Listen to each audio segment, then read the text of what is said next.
space for exploring. Here we go, we are recording. Hello and welcome to Climate Conversations, a space for exploring the big ideas and challenges that define climate literacy in the 21st century. Climate Conversations are chats with some of the leading voices at the intersection of children's and young adult literature and climate activism. The goal is to share actionable insights and invite you to consider how to apply them to questions about climate change in your own life and in helping your children or students navigate their own. These conversations are a feature of Climate Lit, climatelit.org, an online resource for building universal climate literacy with environmental narratives in literature and media. Today, we are very fortunate to have award-winning author of ecofantasy, Todd Mitchell, joining us to discuss the role of fantasy in confronting the impacts of climate change. Todd will introduce his two most recent middle grade novels, The Namer of Spirits and The Last Panther, which I've marked up quite a bit, and to talk about the challenges and opportunities of engaging young readers to reimagine our relationship with the environment and with each other. We will be recording this conversation and it will be posted on the Climate Lit events page of our website in about a month.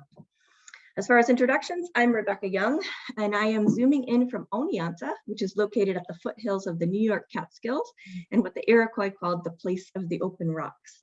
I serve as a language and literature content specialist for the nonprofit education organization Cognia. I also write about and advocate for delivering comprehensive K-12 climate education through the lens of literature. So I am thrilled to be highlighting Todd's excellent work and to be co-moderating this conversation along with Kirsten Hunt. We look forward to seeing your questions in the chat for our conversation. Kirsten? Yeah, hi everyone. I'm Kirsten Hunt. I'm a PhD student here at the University of Minnesota in the Department of Curriculum and Instruction. I'm currently researching possibilities and thought patterns in the area of comprehension and meaning making through readers' response. I'm also really excited to be here today, co-moderating alongside Rebecca and discussing Todd's new books. I am pleased to tell you a little bit more about Todd. Todd Mitchell is the award-winning author of several books and comics for young readers and adults, including The Last Panther, The Traitor King, The Secret to Lying, Backwards, and A Flight of Angels.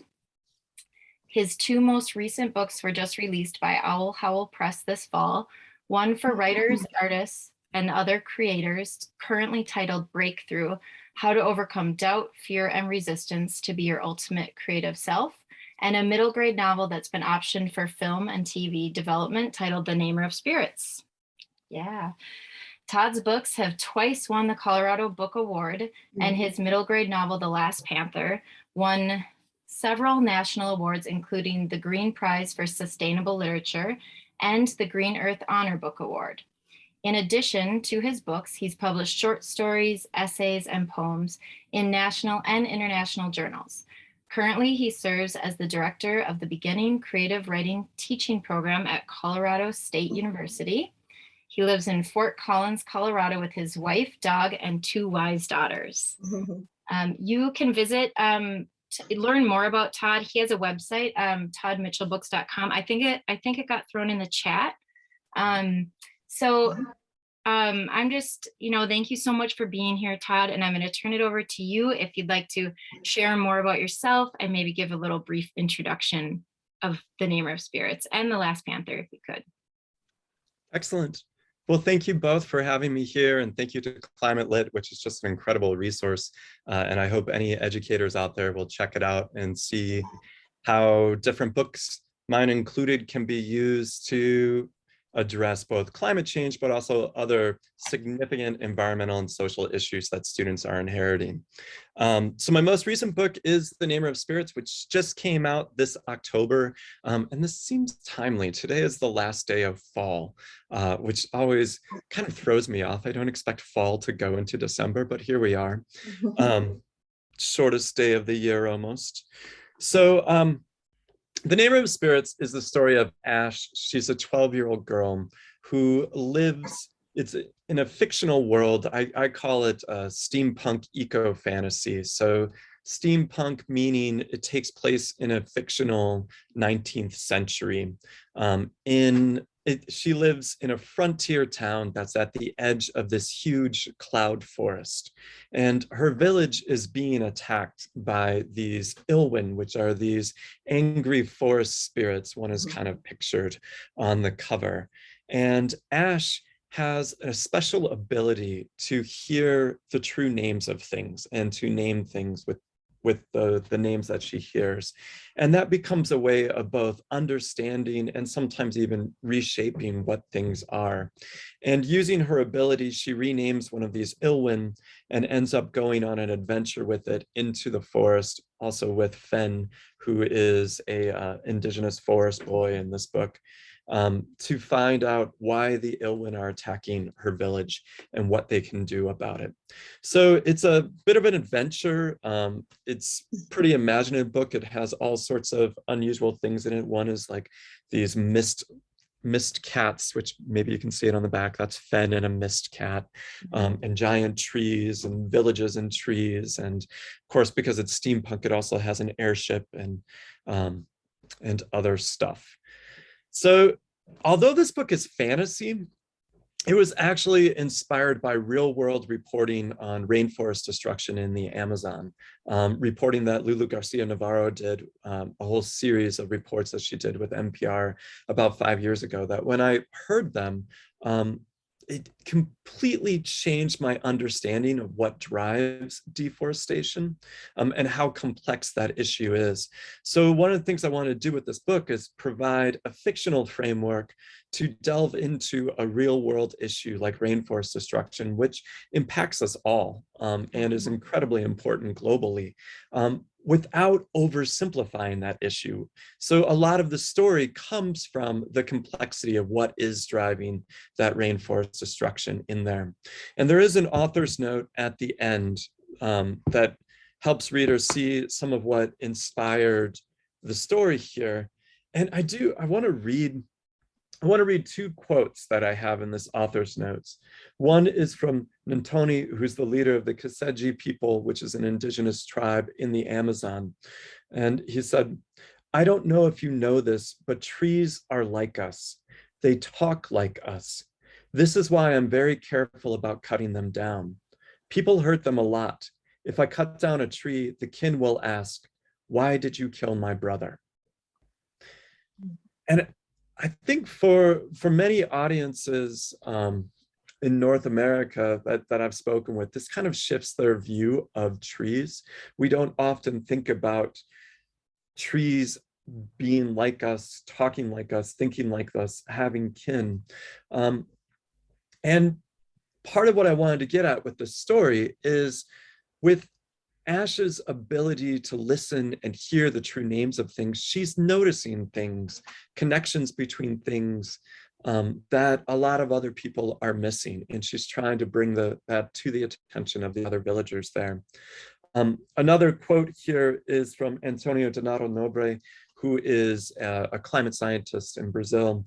And he said, "Climate is a judge that knows how to count trees and never forgets and never forgives."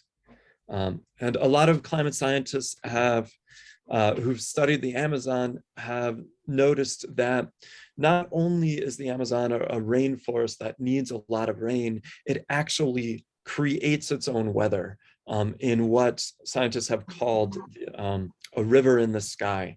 And that fantastic water cycle plays a big part in the Name of Spirits too, as the cloud forest creates its own weather and brings in this river in the sky. But as scientists in our own world have pointed out, if even just 10 or maybe 20% more trees in the Amazon are cut down, then the Amazon forest will no longer be able to pull in that rain to create that river in the sky. And the whole ecosystem could collapse. So now is a very important time for us to care about the forest and to take action to try and protect the rainforest. But the other thing about this book is it does take place in a fictional world, because rainforest destruction is not just one country's problem, and not just something that one nation has done. It's something that many nations, the United States included, have done. And so I wanted to look at what it is that not just in one country, but in many countries throughout history has driven this sort of rainforest destruction and what could be done to change that. Sorry about that long explanation. Oh, it was great. Thank you. So Todd, would you like to just kind of open the discussion up and participants can ask questions? And I know, Rebecca, you have a question that you could probably start us off with. Sure. Todd, did you want to start? Or? No, I'm opening up to questions is great. And, we can come back maybe a little later, talk a little bit about The Last Panther if that comes up. And if not, no worries. Great. Yeah, I love that discussion of trees, and I love the back material that you included in the book to sort of help explain your inspiration and also the science behind the fantasy world that you've created that is so, unfortunately, so based in our reality, right? With the destruction of the trees. And for me, it really echoed Kiri's experience in this sort of the spiritual nature of the trees in The Last Panther, which we can talk about. But I was curious, I know that you've been working with educators, and I was reading both novels from a former teacher's perspective. I taught high school English, and now advocate for using books like yours in the classroom to teach about climate education. And I know that you've been working directly with teachers and with their students. So I thought if you could share some of the educational materials that are available for this novel and perhaps Panther, and also maybe some of your experiences with the teachers and what they've shared with you in terms of their students' experience of reading the novel, because there are so many layers that they could explore through this fantasy world. There's so many extensions into real world research that they could incorporate in not only an English classroom, obviously, but any number of disciplines. Mm-hmm. So Yeah. exciting. Well, and as a teacher myself, and I've taught every grade except kindergarten, and I still work a lot in both elementary, middle, and high schools. I've found that fiction is kind of an ideal way to approach difficult issues, whether they're difficult environmental or social issues, because it creates a safe space with we can discuss things and without all the political rhetoric or baggage, that we can approach it in the world of the fiction and see how it operates there, and then make connections between the fictional world and our own world. And that process of making connections between a book and our reality is actually fundamental to being a good reader. And it's what students often need to learn to do, is how do you create a connection between a text and yourself? And so I think books like this that maybe are fantasy but can be connected with real world issues provide a great model of how you can create that bridge between a book in both the real world and yourself. As far as some activities that teachers have done, one that a teacher sent me recently with this one. So the whole environment where Kiri lives, where Fen and the Daufora, which is an indigenous tribe in the forest, live, where the Ilwan comes from. It's all different parts of interconnected ecosystems. And so one activity that a teacher recently shared with me was having students map out the world of the Name of the Spirits and how the cloud forest connects with the village, where there's also a lot of farming and plantations, and how that connects with the city, and to kind of physically create the web of connections between all these places. And the maps that the teachers shared with me were absolutely beautiful. And this book is really geared at a 9 and up audience, so it's probably best for 4th, 5th, 6th, and 7th grade. And I think this was a group of 6th graders that did just outstanding drawings. But then the next step that can be taken with these kind of ecosystem maps in the book was to make them into action maps. So Kiri has noticed that there's a problem with her village, and she's trying to take a series of actions to address it. And so what the teacher had them do was also start think about, well, how do the actions that Kiri takes interconnect? And that can actually be mapped out on the physical map too, which then provides a good way to do story summary, but also provides a great connection to our own world. What are the things you care about? And what is a series of actions that you can take to help address that issue that you care about. And I think it's that last part that's really important, to give students the space to develop their own voices and have agency. And one of the things that I often try and do in my books is that they're about how young people can create change in their community, sometimes pretty significant change, because I don't want to just present young people with, look at these huge, tremendous problems in apocalyptic fiction. I think it's very important to always couple that presentation of what the problem is with a sense of agency and hope, how we can actually work to solve this problem. And as students become more aware of the problems that they're inheriting, it's easy to become overwhelmed. But I think there's much to be hopeful about. And the flip side of recognizing the extent of the problem is also recognizing that we have everything we need to solve these problems, that human caused problems have human solutions, that we're not being attacked by aliens here, although I did write about that in another book. But that we have everything we need right now, for instance, to solve the climate crisis. All that's lacking is our political will to do so. And I think that can change fairly quickly. And in my experience, I've seen that change come from youth, that youth really has the power to change adults. My own children have changed me immensely. My daughter, my eldest daughter, became a vegetarian when she was 4, and got me to become a vegetarian when she was 4. And that's the power that kids can have. And I'm very grateful that she did. I don't miss it, but I think it's neat that like a 4-year-old was able to do that. So don't underestimate the power of youth voices to create change. And they are the ones who have the biggest stakes here too.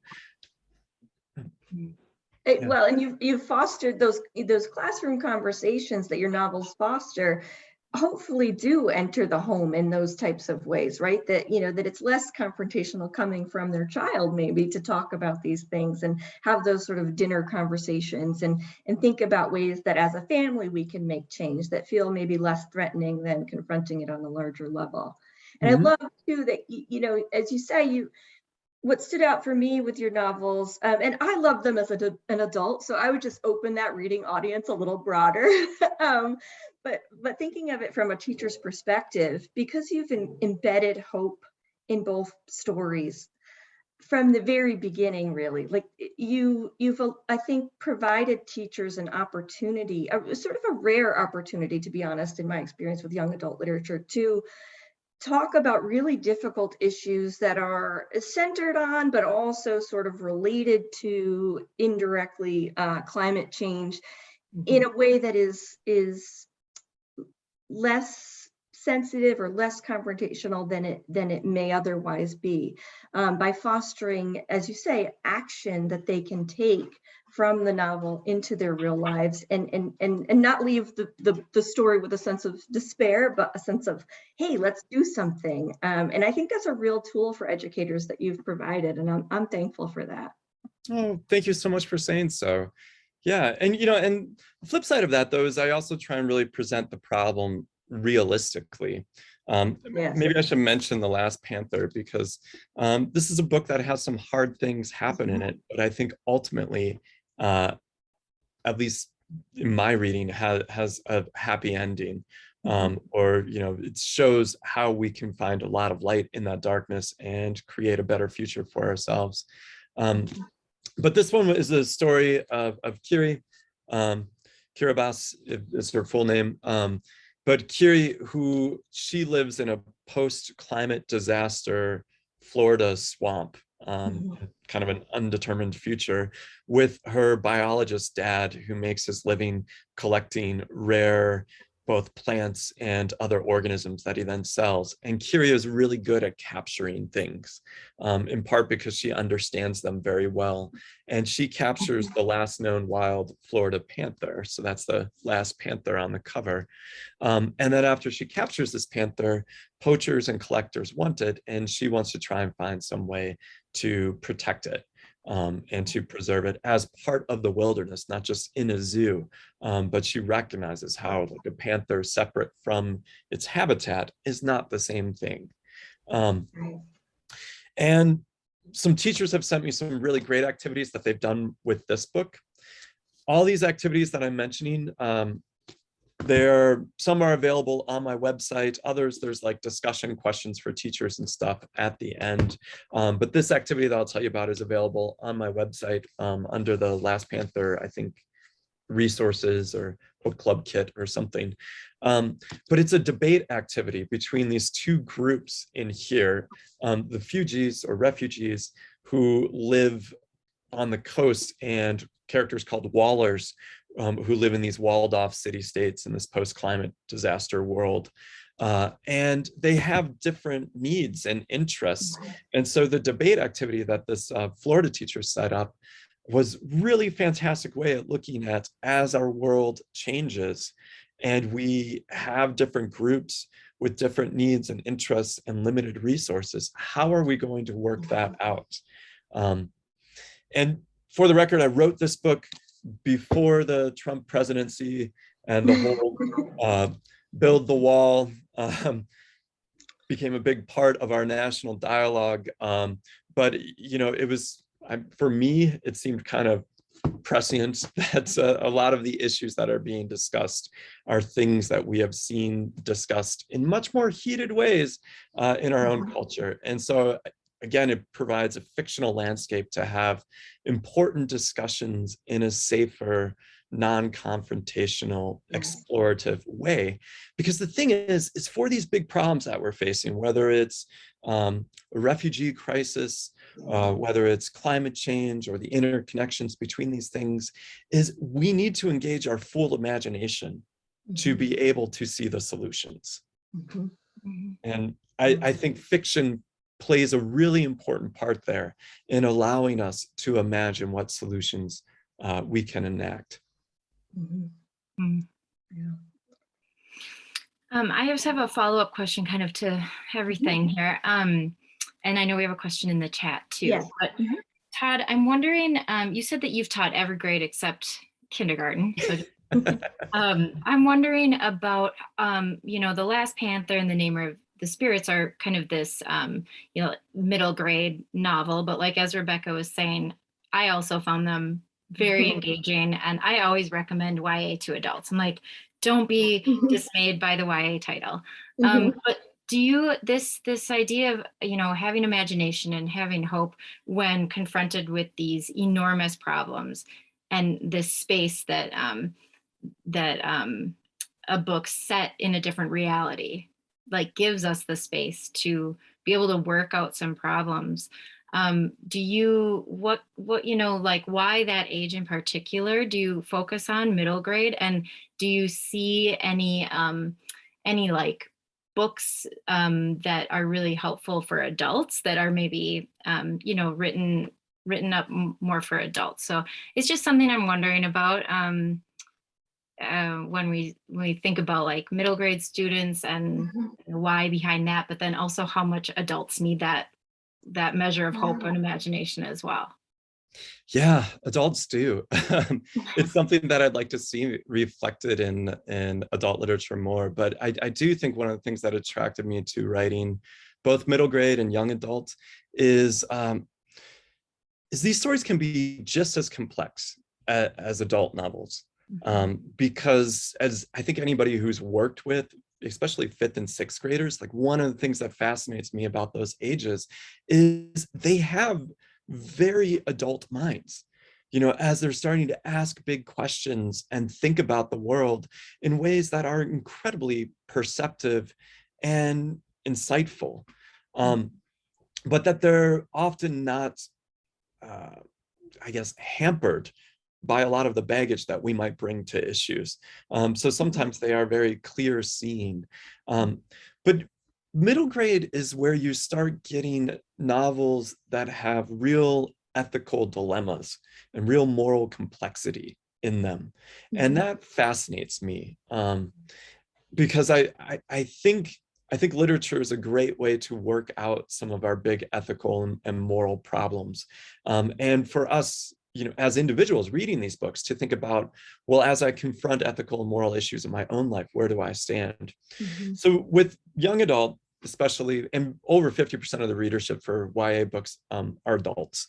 But there's two central questions in YA literature that almost all young adult books share. And those are the questions of who am I and how do I fit into society? And we can see how young adult books are often centered around these questions, both that identity development and how do I fit to society.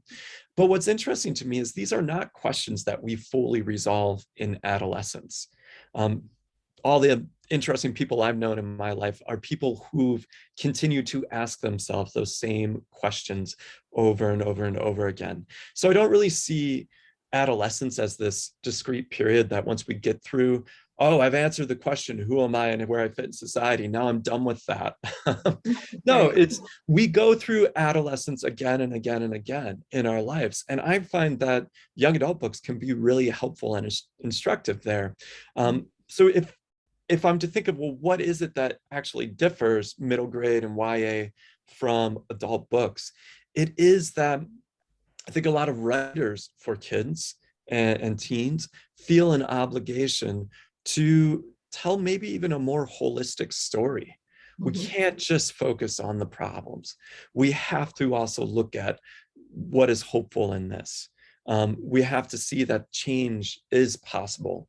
And it's especially possible for young people who are in the midst of one of their biggest transformative phases of life and are also coming into their ability to transform society.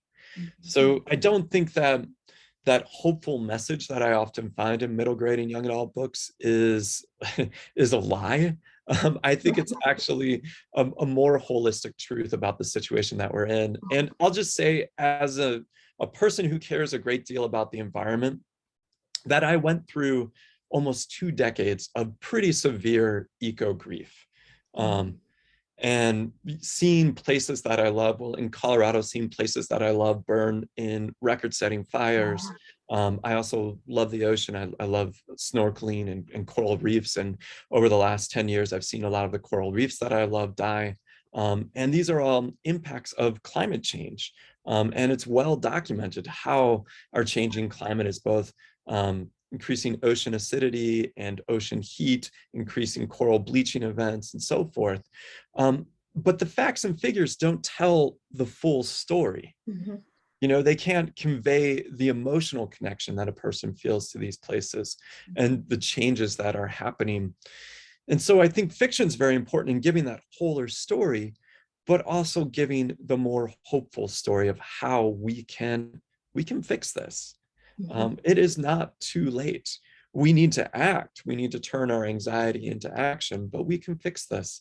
Anyhow, so I went through 2 decades of pretty severe eco grief, but I don't feel that the same anymore. And it's, I think a lot of it has to do with acceptance and what I think of as the green tunnel. And for activists, for people who are feeling a lot of eco grief, I think the first stage of it is seeing the situation clearly, like seeing the full scope of the problem and then accepting that. Because denial is exhausting. Denial eats away at our energy, at our life, at our soul, and our ability to act. So we kind of have to go through this phase of burning away all that denial. But then when you start to come into acceptance, you have to accept the whole picture, all of it. So not just the disaster, but look at all the people who are coming together and working to try and solve these problems. And there's a lot of solace in realizing I can be part of the solution. These are exciting times to be alive. These transitional times in our society, and I can be part of that transformation, part of bringing about the world I want to live in a more sustainable, more just world. Thank you. Yes, thank you. I love that the green tunnel. That's awesome. Well, and I'm going to get to the chat here, but I also love that in getting us to those sort of actionable solutions and hope. You also help young readers understand the many complex perspectives involved in the problems that you layer in your stories, right? That you, I won't give anything away, but when the Fugees find the turtle or the panther, you may have an immediate reaction to it, but through your characterization, you begin to understand sort of the other sides of things, and some of the like human motivations behind the complexity of the problems that we're facing. And so it becomes, sort of bring it back to that safe space, you get to explore the different perspectives and rationales behind our decision making, so that you do get that whole picture and come out of it with less anger, I guess, and more understanding. That's my hope. I try not to have easy villains. I think when we Right. oversimplify the problem and say, all this is going wrong because of this person, that's not just a false story, but that's a distraction from us seeing how maybe we're all culpable for some of the big problems that we're facing, and that we can all be part of the solution. And what's really needed, if we're going to look at root causes and things that are necessary, is we all need to love more. And there was a time when I would have thought, no, that's too cheesy, but that's the essence of it. We need to love more, which means understanding these other perspectives. And it also means loving what is not us. So for instance, if we look at well, why don't some people care about the environment? Why are some people more concerned about short-term profit than they are about the long-term harm that they're creating, or these ecosystems which actually they're dependent on, but they don't see that? Well, it has to do with a failure to love. That they haven't seen their connection, they haven't increased their consciousness, their sphere of influence enough to see how they are connected to things and to care about them. And I think if there's something that literature does, is it helps us be more empathetic. It helps us open up our perspective and ideally to love more. I have this, I have to find this. It's a quote from Iris Murdoch, who's lovely British writer, who said, "Love is the extremely difficult realization that something other than oneself is real. Love is the discovery of reality." And, so we have to realize that other people's concerns are real, and that we have to love the environment. We have to love other creatures. And if we do, it becomes much harder to treat them as if they don't matter. Right. Right, we have 2 questions. Oh, yes, sorry. Okay, sure. I will read this one first. Okay, this is from Merrick. He writes, at one point in the Namer of Spirits, you show us how the Daophora, sorry if I mispronounced that, use solar cookers, crystal discs heating the pot with the soup. It's on page 148. He's got the page number there. This was very refreshing and unusual in fantasy. We're often told that technology is the problem. Can you talk about how you see the role of technology in the future? Ooh, neat question, Merrick. And thanks for picking up on that. They're using their solar power there. Well, one of the reasons why I am very optimistic about our future, I'll give 2 reasons. And one is technology, which I know has also and has the potential to create as many problems as it solves. But I do think we are in a situation now where we have to look to technological solutions as we start trying to understand things more systemically.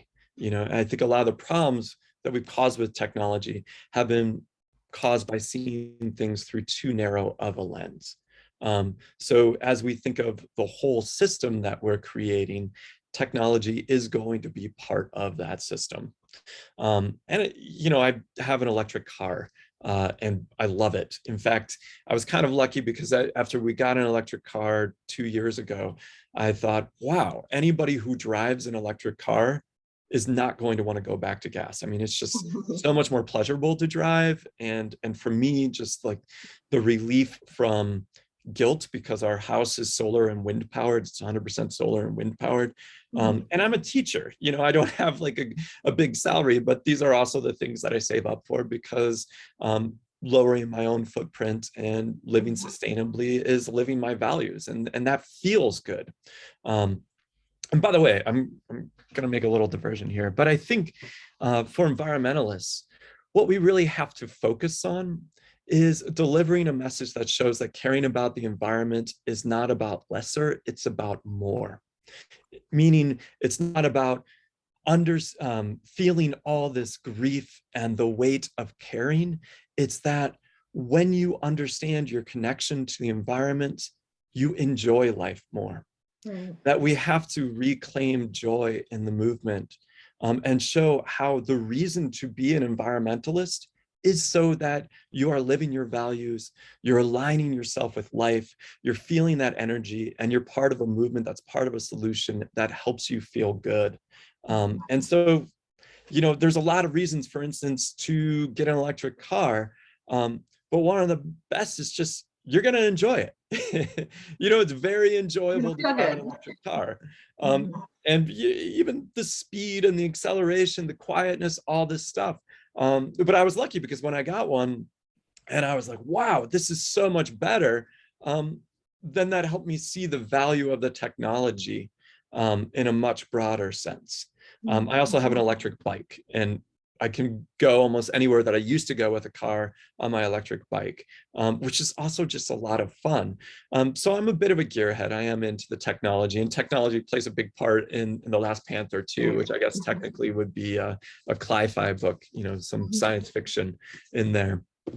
But the other reason why I'm optimistic about the future is because a lot of the things that are driving our destructive tendencies in our society, our hyper consumerism, for instance, are not very satisfying. Right. They don't make us happy. And we know this. We've run this experiment over and over and over again. And as people realize, well, okay, this sort of overconsumptive lifestyle is not making me happy, you know, then they might ask, well, what will? And it's connecting yourself with being. It's aligning yourself with life. It's finding that connection again with nature, which is one of the ways to get beyond your small self and start to feel more connected with what's around you. Like, do that not just because it's good and healthy, but because you'll be happier ultimately as a result. And, you know, I think, gosh, how good would it feel is if we passed real climate legislation so that we as a country knew that we were no longer part of the problem, but that we were heading in the right direction and doing everything we can. We could shed all our denial about climate change. We could look our kids and grandkids in the eye and say, I am doing everything I can to build for you the world that you deserve, to give you the future that you deserve. I'm going to try and make the world you inherit every bit as good as the world I inherited. Because when I was a kid, there was over twice as many animals on this earth as there are now. I'm not that old. But that is how much has changed in my lifetime. When I was a kid in North America, there were 3 times as many birds. You know, so that you would go out and you would hear that bird song so much more. And this is what I mean when I say we need to love more, is to go out, hear the birds, and love them enough to want to take action so that your kids and grandkids and future generations can enjoy the peace and beauty of hearing bird song. So much has changed so quickly, but our, you know, devastation, our destruction, our apocalyptic future, that is not inevitable. You know, we can change things in positive ways just as quickly. Right. Yeah, that's really powerful, and it sort of leads into, I think, the next question, which I believe is maybe a teacher question about inspiring young adults. So he says, how do you maintain nuance but also specificity in your fiction? Sometimes I feel when trying to educate young readers on environmental care, it can take on a too informative tone, one that they feel preached at, and by the same notion, the story can take on a vague or obvious message, which children may respond numbly to. Children often know they should respect the earth, but are not called to action and have not heard the specifics. So he's asking, how do you navigate this, and what advice might you have for teachers specifically in helping their students take those actions that will make them feel so good? Yeah. And make actual change. Thank you for that excellent question. I'm a big proponent of making cross-curriculum connections between English and sciences and English and social studies. I want to share this George Monbiot quote. He said, "We are creatures of narrative. A string of facts and figures will not displace a persuasive story. The only thing that will replace a story is a story." So we need to always remember how we are creatures of narrative and to lead with the story and then show how maybe the facts and figures fit into that story. And when we give students, say, whether it's in a science class or, other classroom, when we give them a story about, well, when we give them a series of facts and figures, we have to think, what is the story that we're giving them there? And maybe the story is, oh, here's a bunch of information that you need. But the student might think, why do I need this? Present me with a story first about how this relates to me, to my life. And then I will understand the facts and figures. Now, with environmental problems like climate change, what fascinates me is that the stories that we had in place as a society, as a culture, did not prepare us for the situation that we're in. So as a writer, I think it's fascinating to try and come up with what are the new narratives that will help us deal with our reality as it is now. And it's a reality where we have to recognize our interconnectedness, where we can't have the simple, here's the villain, get rid of this guy and everything's better sort of story. We need a story that shows how we all need to work to create the sustainable future that we're dependent on, and that this isn't optional. That the other option is that we just create a whole lot of suffering for ourselves. So all these books have their connections to specific facts and figures, like their connections to species extinction, for instance, in this one, and there's a lot of ecosystem information. This is a great book to pair with units on the water cycle. And food systems, and food security. Yeah, but to bring those facts and figures to life and to give them some emotional weight. Yeah, absolutely. We only have 15 minutes. I feel like I'm not ready for there to only be 15 minutes left. I have a question about Breakthrough, your book for writers, but I'm not sure if we're ready to go there yet. So let's go there. Are we? Okay. In Breakthrough, I have it right here. It looks like this. Oh, right? Thanks. How to overcome doubt, fear, resistance, be your ultimate creative self. You write, Todd, on page 94, the greatest creative leaps are rarely intended. Instead, they're discovered. They come in unpredictable realizations and visions. I'm wondering if you could elaborate a little bit more on that. And also, I'm curious if during the process of writing The Namer of Spirits, it came out really, they're really the same year, right, for being released. Is this something, this process, is this how Namer of Spirits and maybe even The Last Panther or previous books were developed? Yeah, and well, so Breakthrough gets into an investigation of what creativity is and what often gets in the way of creativity. And if we think of creativity, just a general definition, it would be bringing something new and somehow useful into existence. And for it to be new means it also needs to be new to you. That our ego minds like to cling to what we know, but to create something, to bring a new idea into existence, to even have that vision of what the new thing might be, whether it's a new story or painting or song, you have to get beyond your ego mind that clings to what you think you know. So the act of creativity, this creative practice, is the practice of transcending your ego mind. And what I found so interesting in this book is that the same practices that monks and sages and mystics and philosophers have been talking about for millennia for how to get beyond your ego mind are the same things that can help us be more creative. A lot of writers, artists, musicians, I know, they have a creative practice, a process of kind of getting into this trance-like state where then something unexpected comes up. You know, for me as a writer, I know that the best lines are the ones that I don't intend, that the character speaks to me. You know, the dialogue kind of appears and I think, wow, I didn't see that coming. That's kind of good. And those are the moments where I've gotten beyond my ego mind, where I've connected with the creative source. And whether we see that source as something in our deep unconscious or collective unconscious, or, you know, completely beyond the human realm. I mean, I think there's a lot of interesting ways that we perceive creativity, going back to the Greeks with the muses, you know, where it's something divine that comes to you. It is always beyond what we already know.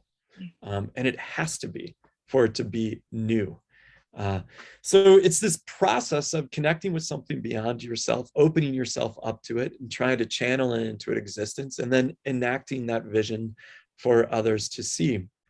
And I'll say with Namer of Spirits, I've really had to spend a lot of time writing myself into that kind of trance-like state, following the character, asking the character, who are you? What would you do?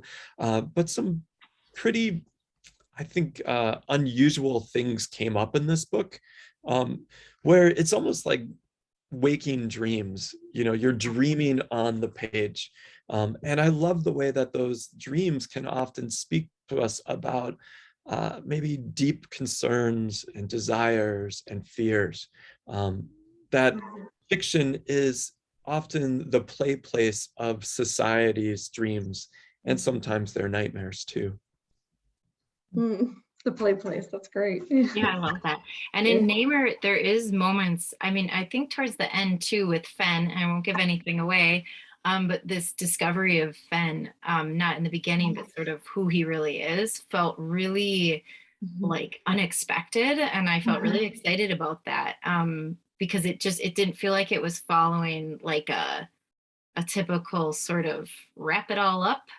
Right. And I just, when you were speaking just now, I'm like, oh, I wonder if that might have been a moment, just because it felt so magical. That was. And, you know, and in this book, the ending was also a very big discovered ending. You know, as I was kind of like wandering around in the dreamscape, wondering like, what could happen? And then when it hit me, the ending, especially for this one, but also with what happens with Ben here, they both hit me really hard. And that's when I think at least in my process, I know, oh, that's a good ending. You know, that if it's surprising to me and if it's emotional for me, it'll probably work for the book.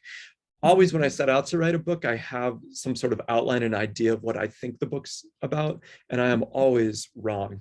And I love that process, because it would be so boring if like what I wrote was exactly what I thought it would be. Like, what's the point of going on the journey then? Right. Well, there's so much in Breakthrough to talk about. That could be a whole, just a whole session in itself, chatting with you about that. But I do want to say thank you for writing it, because as a, you know, as a graduate student, I do find it to be really necessary. A lot of the things that you describe about the ego, getting beyond the ego, and in particular when you write about comparison games and how that has shown up in your career as a writer. And there's just a lot there that feels really necessary for someone in a PhD program, where comparing yourself against others is sort of like the name of the game in some ways. So I just thank you for you know, writing it out in such a clear way. Oh, and thank you for saying that. I'm so glad it's been useful to you. You know, it was a book that I wrote out of necessity because I needed it, having driven myself to a breakdown. And so I wanted to put on paper a lot of the techniques that I found very helpful for myself, with the hope that they might be of use to others. And I think with a PhD program, that is something that's built around this achievement focus, which can also be very debilitating as we think, if only I do this or get this, then I'll be happy. And then once we achieve whatever the if only is, we're actually the same person with still the same feelings. And we might feel like, oh, I've just spent all this time working for this stuff, and yet I feel the same way. Right. Yeah. So a lot of it's about coming back to enjoying the experiences we get to have and how we can do that better. So I'm glad that you found it useful. Mm-hmm. I would, so this is a little bit random, but you've made me think, like, I love how you also sort of on that note of like what makes us happy and what our sort of perceptions are of our current reality. In both texts, what was surprising to me is the sort of interrogation of companion animals. And I know that your dog is really important to you. And I wondered in both stories if that was part of your creative process of dealing with, sort of these questions that you may have, as many of us, I think, have about what that means and if that's fair and how we look at that companionship and what it does for us in terms of our own happiness, but what the possible implications are for the non-human animals. Mm-hmm. Yeah, I mean, isn't it a wonderful thing that we have these cross-species relationships? It just astounds me all the time that like a big part of my family are these other creatures. And that becomes then, I think, a way that we can broaden our sphere of concern. So, we don't want to treat wild animals like pets because they're not, but what we can learn from our pets and our companion animals is the value of other creatures, that, we are not in this existence alone, and the wonder, the awe, the perspective that we can get from wildlife, that is something that also enriches our life. Those are relationships that we can nurture, that I have relationships with the ducks in the pond in this park behind my house because I see them every day and I appreciate them. And that feels like just broadening my world. So, Kirsten, you had asked a question earlier. Oh, well, it was before this began, but it was such a good question. It was about, do you remember it? Are you willing to say it? Do we have time? Yeah. Sure. Yeah. Because it connects to this. Are you talking about this? Let me read it and you tell me if this is the one. I was thinking about Ash and her ability to hear the whispered true names of objects, and thinking about like looking through a post-humanist lens, how Namer equalizes humans with animals, spirits, but what I found most notable was with objects. So like through the characters, your writing instills a sense that these objects hold elemental power and they have a name. And rarely have I read books that work naturally to decenter humans as clearly as Namer does. So I was wondering if you could speak to your relationship with non-humans and more than humans, and how that relationship influences Namer and you. Yeah, and so part of what's going on with the world building in Namer of Spirits is she's finding traces of spirit energy, not just in people, but in things. And that as she becomes more aware, she's realizing that everything is sacred. And that everything has this spirit as part of it. And part of, I think, what that was about is not just caring about the human, or the human and certain animals that we deem as worthy, but caring about all of it, the ecosystems that we're part of, and the earth that we're part of it, and the universe that we're part of it, the whole. Understanding and appreciating the whole as being necessary for becoming a systems thinker, and then for coming up with systemic solutions, or solutions to problems that exist on a systemic level. And so I wanted that to be part of the magic of the book. And there's a story that I first heard from Ram Dass, not directly, but from one of his books, that I think kind of captures this, like this need to see how everything matters. It was a wise teacher. I want to get this right. I actually had it written down. Let me see if I get it right. Okay, here it is. There once were two students who wanted to learn from a wise teacher. When they approached him, he gave them each a chicken and told them, "Go kill the chicken where no one can see." The first student went behind a fence, killed the chicken, and brought it back to the teacher. The second student walked around for 2 days, then came back with the chicken still alive. "Why didn't you kill the chicken?" asked the teacher. The student replied, "Everywhere I go, the chicken sees." And so I think That's wonderful. it's not just, what does the chicken see? What does the mountain see? Where do we draw the line between what is alive and worth protecting and what is not? Yeah. That wilderness and the land the wilderness lives on, that all has value. That is all part of this existence and is sacred and deserving of our care, that we are in relationship with that. And when we just focus on the human, and this kind of goes back to feeling less alive, because when we just focus on the human, we sever ourselves artificially from the world that we're connected to and dependent on.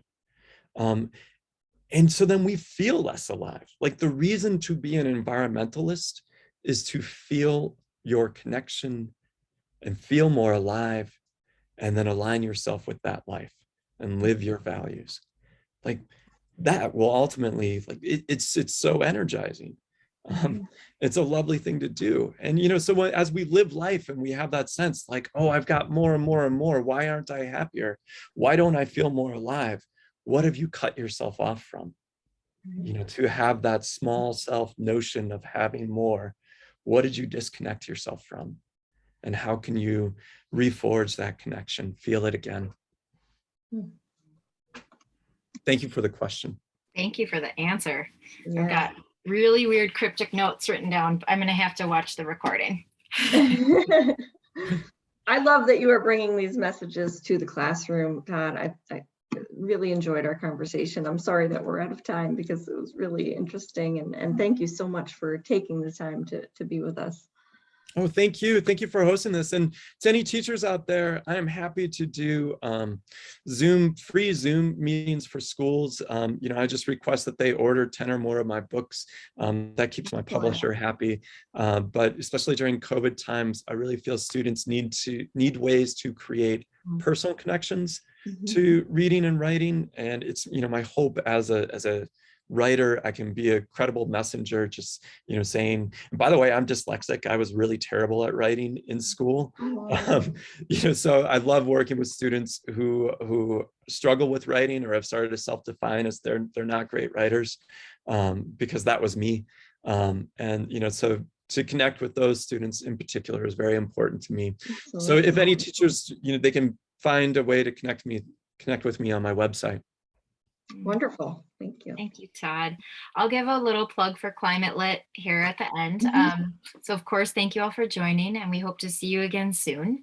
Our next climate conversation is scheduled for January 24th at 10 o'clock Central Time with Professor and author Antonio Lopez.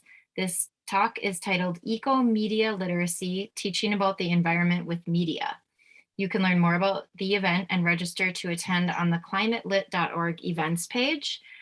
We also encourage you to check out the About page to see how else you can get involved with the Climate Literacy Initiative. And for educators, it's an excellent website for resources, I would say. And we'd love your participation in getting more resources. Yes. Great. All right. Thank you so much. Thank you so much. Have a great day, evening, wherever you are. Thank you. Bye, Todd. Thank you so much. Bye. Take care.